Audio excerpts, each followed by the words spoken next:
My first meeting with Pattabhi Jois. Well, I wouldn't say that was a very positive one, because when I first got there, like after a month, I just wanted to leave.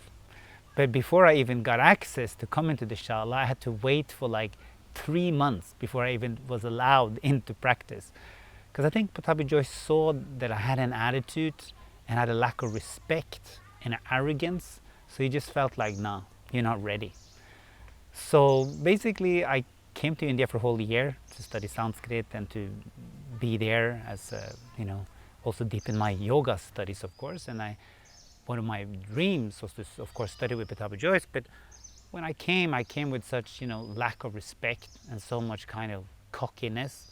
So he kind of saw that. And when I came the first month, tried to register, I said, no, I'm sorry, we're full. And then some people came right after me and they were given access. I came back a second month and they're like, sorry, we're full. And then like after the third month, eventually I was allowed to come and practice. And once I started the practice, I thought I had good experience. I had learned, like second, a lot of third with some other teachers. And I thought, now I'm going to show him what I'm about. I'm going to show him how good I am. And Pattabhi just basically ignored me for about 2.5 months. And then I was getting sick and I was getting so fed up of this, and I wasn't allowed to do any second series and any more advanced stuff that I really come there and I paid my money to do. So since I didn't get what I wanted, I went up to the office one day and said, please, I want to leave. I just registered for the third month actually. I said, can you please give me my money back? He just like looked at me and said, not possible, and kind of ignored me. And I said, and being the unfortunate or fortunate argumentative nature that I was at the time, I, got into kind of clinch with him and wouldn't let him budge and said like, well, I paid my money and I'm sick, I'm not feeling good, and I need to go, it's my right, you should give me the money back. He just looked at me and said, not possible. So after a bit, forth and back, he said, okay, you go away for a few months, then you come back. So he allowed me to go away. I went a bit of traveling in India.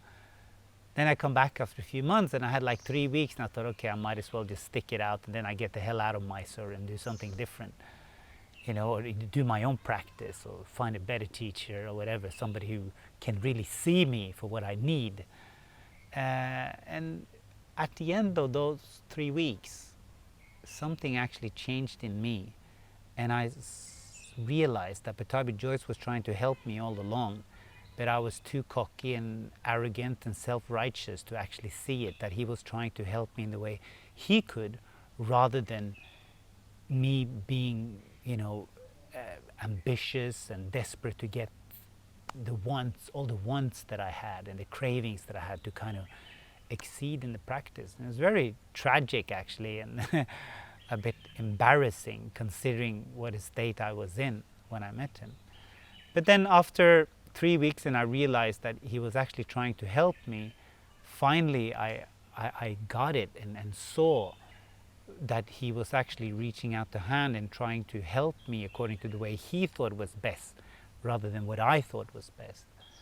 So then I signed up for another month, and in that month, there was a lot of, he actually started, I feel, reaching over to me and helping me, and I was like very touched and grateful. And after that period of that 4th month, and the Shala closed for a month because he had some rituals and some ceremonies and stuff he needed to do. And then when I came back again, then I remember I was going to be in India for another 4 months, and I only had enough money to stay for 1 month and practice at the Shala. I came up to Guruji with a lot of gratitude, and I said, I just wanted to thank you, like I'm here, this is my last one, I wanted to register and practice again as much as I can. He said like, how long you staying, you?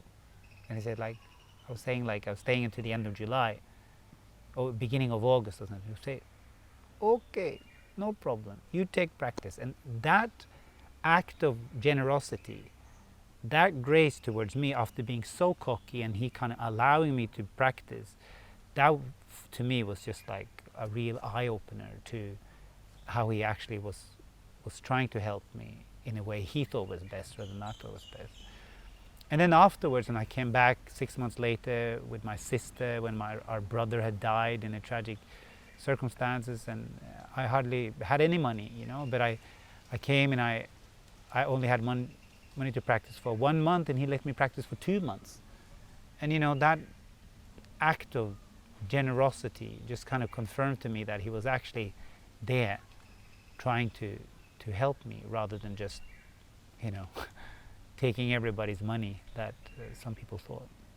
So, and after that, of course, this was my first year in Mysore. This was in '98, and I had the privilege of knowing him up till 2009 when he died, and I guess the best experiences which I had with Pattabhi Jois was, of course, a private conversation with him in his office, talking about various aspects of yoga philosophy, and being guided in the practice. But then also after he had a bit of a, I don't know what it's called in English, he had a blodpropp, it's called in Norwegian. It's like a clogging in his leg. So, and he had, he went to the hospital, and he was in the ICU for a long time. And when he was at the hospital, I went to visit him, and once I brought the Bhagavad Gita, and I said, Guruji, shall I read to you? Oh.